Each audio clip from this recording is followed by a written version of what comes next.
نحمده ونصلي ونسلم على رسوله الكريم اما بعد فاعوذ باللہ من الشیطان الرجیم بسم اللہ الرحمن الرحیم یسألونک عن الانفال قل الانفال للہ والرسول فاتقوا اللہ واصلحوا ذات بینکم واطیعوا اللہ ورسولہ ان کنتم مؤمنین۔ اے محبوب، تم سے غنیمتوں کو پوچھتے ہیں، تم فرماؤ غنیمتوں کے مالک اللہ و رسول ہیں، تو اللہ سے ڈرو اور اپنے آپس میں میل رکھو اور اللہ و رسول کا حکم مانو اگر ایمان رکھتے ہو۔ سورہ انفال صحیح قول کے مطابق یہ سورت مدنی ہے، اور ایک قول کے مطابق یہ سورت ان 7 آیتوں کے علاوہ مدنی ہے، جو آیت نمبر 30 سے لے کر 36 تک جو آیات ہیں یہ مکی ہیں، باقی پوری سورت یہ مدنی ہے۔ اس سورت میں 10 رکوع ہیں، 75 آیتیں ہیں، 1075 کلمے ہیں اور 5080 حروف اس سورت میں آتے ہیں۔ انفال نفل کی جمع ہے اور اس کا معنی ہے غنیمت کا مال۔ اس سورت کی پہلی آیت میں ابھی ترجمے میں آپ نے سنا کہ مال غنیمت کے بارے میں جب سوال کیا گیا تو مسلمانوں کے سوال اور انہیں جو جواب دیا گیا اس کا ذکر اس میں کیا گیا، اور اسی مناسبت سے اس سورت کا نام سورہ انفال ہے۔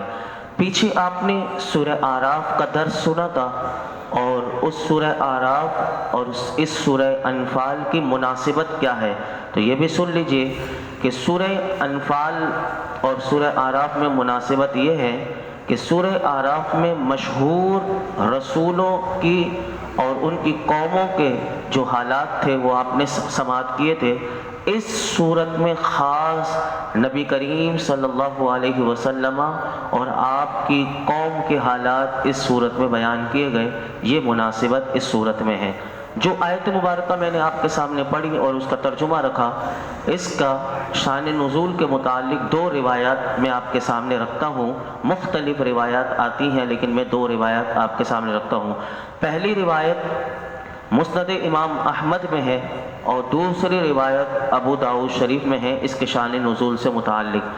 پہلی روایت میں حضرت ابو امامہ باہلی رضی اللہ تعالیٰ عنہ فرماتے ہیں، میں نے حضرت عبادہ بن صامت رضی اللہ تعالیٰ عنہ سے آیت انفال کے نزول کے بارے میں پوچھا تو آپ نے فرمایا یہ آیت ہم اہل بدر کے حق میں نازل ہوئی کہ جب غنیمت یعنی مال غنیمت کے مال میں ہمارے درمیان اختلاف پیدا ہوا اور بدمزگی کی نوبت آ گئی تو اللہ رب العالمین نے معاملہ ہمارے ہاتھ سے نکال کر اپنے محبوب کے سپرد کر دیا، اور آپ نے وہ مال مسلمانوں میں برابر تقسیم کر دیا۔ دوسری روایت میں یہ آتا ہے کہ حضرت عبداللہ بن عباس رضی اللہ عنہما سے روایت ہے کہ اللہ کے محبوب علیہ الصلوۃ والسلام نے غزوہ بدر کے دن ارشاد فرمایا کہ جو تم میں سے یہ کام کر دکھائے اسے مال غنیمت میں سے یہ انعام ملے گا۔ چنانچہ نوجوان آگے بڑھ گئے اور عمر رسیدہ جو حضرات تھے وہ جھنڈوں کے پاس کھڑے رہے اور وہاں سے نہ ہٹے۔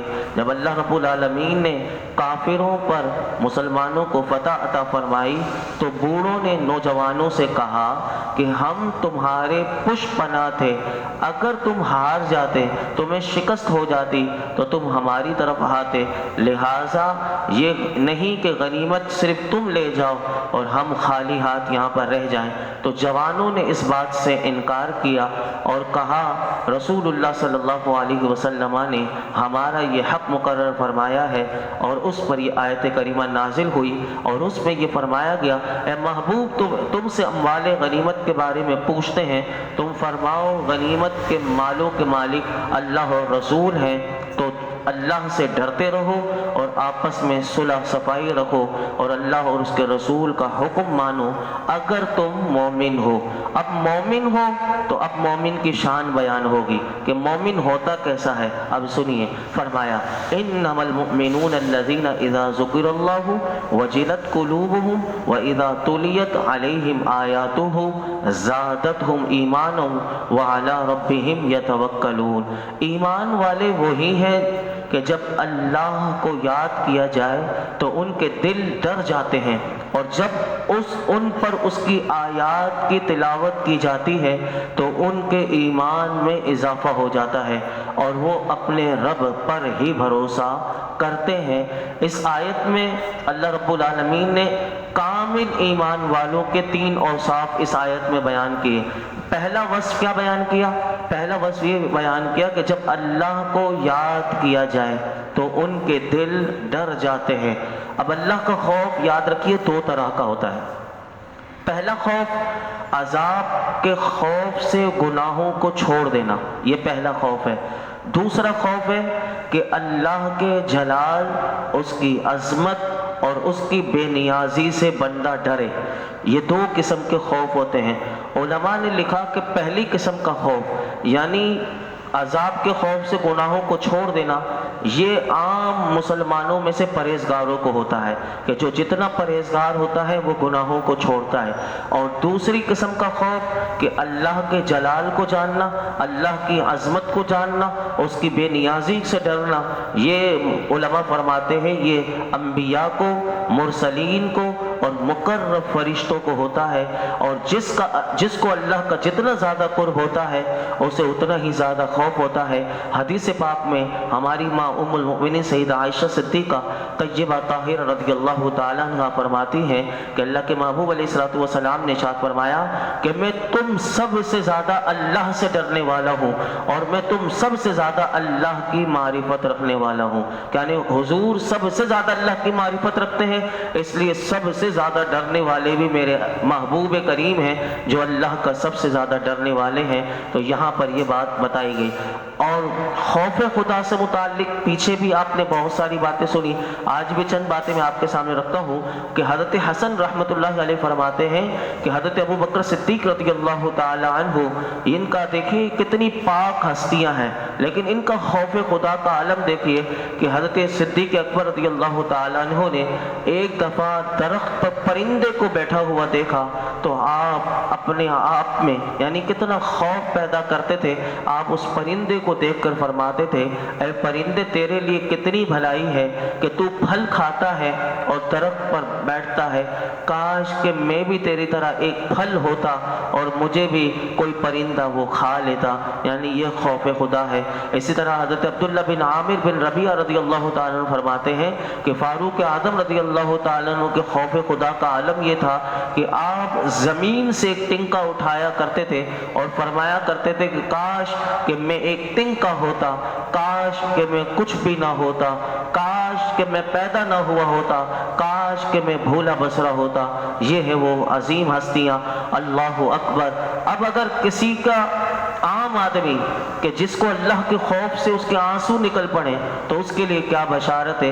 سنیے حضرت عبداللہ بن مسعود رضی اللہ تعالیٰ عنہ سے روایت ہے کہ اللہ کے محبوب علیہ الصلوۃ والسلام نے ارشاد فرمایا جس مومن بندے کی آنکھ سے اللہ کے خوف سے آنسو نکلے خواہ وہ مچھر کے سر جتنا ہو، یعنی اللہ کے خوف سے کانپ گیا، اس کی آنکھوں سے آنسو اتنا نکلا کہ جتنا مچھر کا پر ہوتا ہے اس کے برابر نکلا، اور پھر وہ آنسو رخسار کے سامنے کے حصے کو مس کرے، میرے آقا فرماتے ہیں اللہ اس پر دوزخ کی آگ حرام کر دیتا ہے۔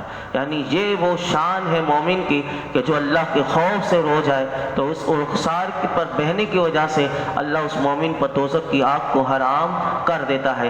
اسی آیت میں کامل ایمان والوں کا دوسرا وصف یہ بیان ہوا کہ وہ اللہ کی آیات کو سنتے ہیں، یعنی قرآن کو سنتے ہیں تو ان کے ایمان میں اضافہ ہو جاتا ہے۔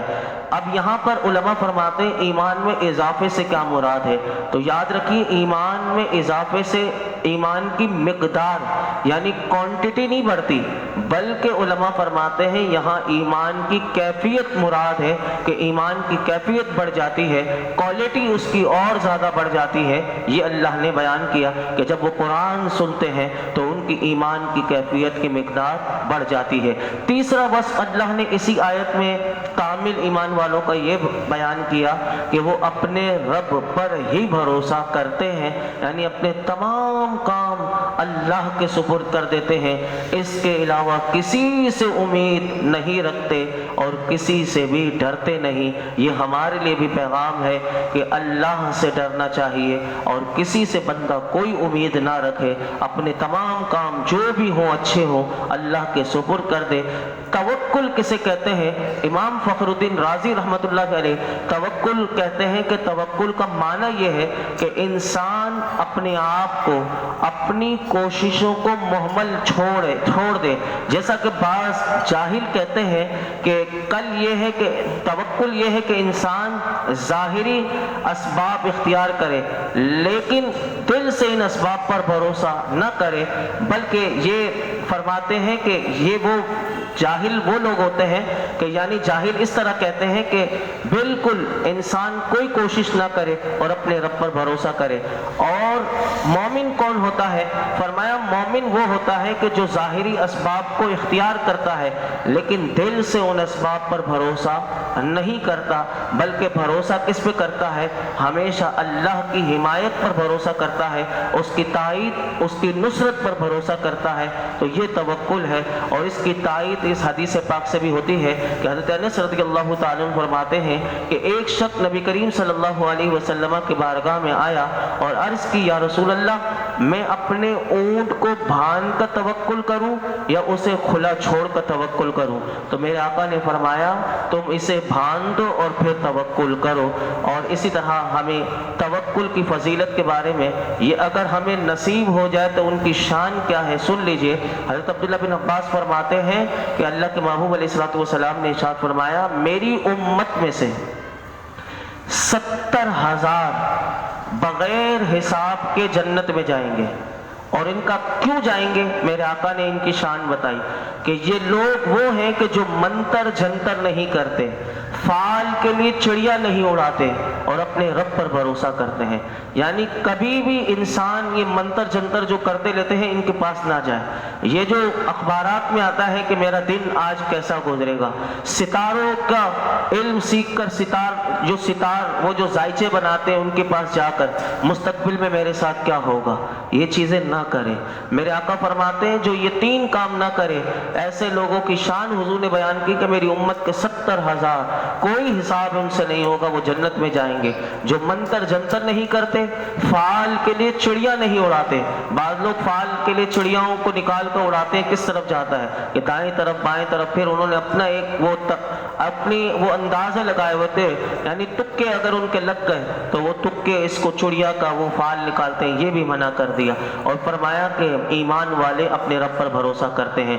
اور یہ تھا 3 جس کا تعلق قلب سے تھا۔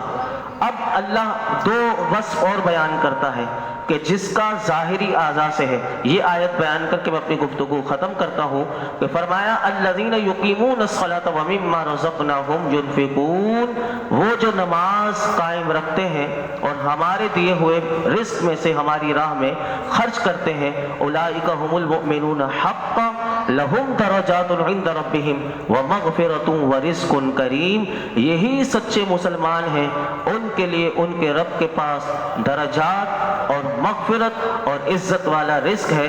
اب پہلے 3 بیان کیے، اب 2 وصف اور بیان کیے کہ یہ لوگ ایمان والے نمازوں کو قائم رکھتے ہیں، یعنی فرض نمازوں کو خاص طور پر اس کے تمام ارکان شرائط کے ساتھ اس کے اوقات میں ادا کرتے ہیں۔ ہیں، یہ بھی مومن کی شان وصف بیان کیا۔ اور پانچواں وصف یہ بیان کیا کہ ہم نے جو مال دیا ہے اس میں سے میری راہ میں خرچ کرتے ہیں۔ علماء فرماتے ہیں کہ اللہ کی راہ میں خرچ کیسے کس جگہ ہوتا ہے، تو اس میں زکوٰۃ بھی شامل ہے، اس میں حج بھی شامل ہے، اس میں جہاد کے معاملے میں بھی خرچ کرنا ہے اور نیک کاموں میں بھی خرچ کرنا ہے۔ صرف یہ نہیں کہ کسی دن بس خرچ کر دیا، بلکہ اگر زکوٰۃ فرض ہے یہ بھی اللہ کی راہ میں دینا ہے۔ اور اسی طرح حج فرض ہو گیا، حج کے لیے جاتا ہے، پیسہ خرچ کرتا ہے، یہ بھی اللہ کی راہ میں دینا ہے۔ کبھی جہاد میں دینے کا موقع آ گیا تو بھی دیتا ہے، تو کہاں ہماری راہ میں، اس کے علاوہ بھی دیتا رہتا ہے۔ تو یہ مومن کی شان ہے، اللہ یہ پانچوں شان ہمیں عطا کر دے، یعنی یہ۔ اور جو میں نے دوسری آیت پڑھی، اب ان پانچ شان والوں کو اللہ دے گا کیا؟ اب یہ پانچ مومنوں کی شان تو اللہ نے بتا دی، جن کا دو کا تعلق ظاہری اعضاء سے ہے، یعنی یہ نماز پڑھنا یہ ظاہری ہے اور خرچ کرنا یہ ظاہر ہے۔ تین وصف میں نے آپ کے سامنے بیان کر دیا، وہ دل سے تھے۔ اب ان کو ملے گا کیا؟ فرمایا کہ پہلا انعام تو یہ ملا کہ اللہ نے ان کی شان بیان کی کہ یہ سچے مسلمان ہیں، یعنی یہ پانچ وصف والے سچے مسلمان ہیں، یہ لقب اللہ نے انہیں دے دیا کہ یہ سچے مسلمان۔ اور فرمایا کہ اب ان کے لیے تین جزا ملے گی اللہ کی طرف سے، جو پانچ یہ وصف والے۔ پہلی جزا یہ ہے کہ ان کے لیے ان کے رب کے پاس درجات ہیں، مرتبے ہیں، اور انہی مرتبوں کے مطابق انہیں جنت میں رکھا جائے گا۔ اور وہ جس طرح کے وہ مومن کے جیسا مومن جتنا کامل ہوگا اس کا درجہ اتنا ہی جنت میں ویسے ہی ہوگا۔ دوسرا انعام فرمایا ان کے لیے مغفرت ہے۔ کتنا بڑا انعام ہے کہ اس کے لیے مغفرت ہے، یعنی ان کے گناہ بخش دیے جائیں گے۔ اور تیسرا انعام اللہ نے بیان کیا کہ اس کے لیے عزت والا رزق ہے۔ عزت والا رزق کیا ہے؟ تو سن لیجئے کہ وہ رزق کہ جو اللہ نے جنت میں تیار فرمایا ہے۔ اور عزت والے رزق کی تعریف علماء نے یہ لکھی کہ وہ رزق کہ جو ہمیشہ تعظیم، اکرام کے ساتھ اور محنت اور مشقت کے بغیر عطا کیا جائے، اسے کہتے ہیں عزت والا رزق۔ اور یہ قیامت کے دن جنت میں اللہ عطا کرے گا کہ جس کے لیے کوئی مشقت نہیں ہوگی، کوئی محنت نہیں ہوگی، اور عزت سے دیا جائے گا، تعظیم اور اکرام کے ساتھ پیش کیا جائے گا۔ جو چاہیے ہوگا جنت میں فرشتے وہ حاضر کر دیں گے، اور وہ عزت جو جب مہمان کسی کے ہاں جاتا ہے تو مہمان اگر جتنی زیادہ عزت سے اپنے مہمانوں کی، یعنی میزبان جو ہوتا ہے اپنے مہمانوں کی جتنی عزت زیادہ کرتا ہے، اس کے دل میں اس میزبان کی قدر کتنی بڑھ جاتی ہے کہ یعنی یہ اپنے مہمانوں کی کیسی قدر کرتا ہے، ان کے لیے کیسا پروٹوکول دے کر، اس سے بھی زیادہ قیامت کے دن مومنوں کو جس کے بارے میں ہم سوچ بھی نہیں سکتے وہ جنت میں اللہ عطا کرے گا۔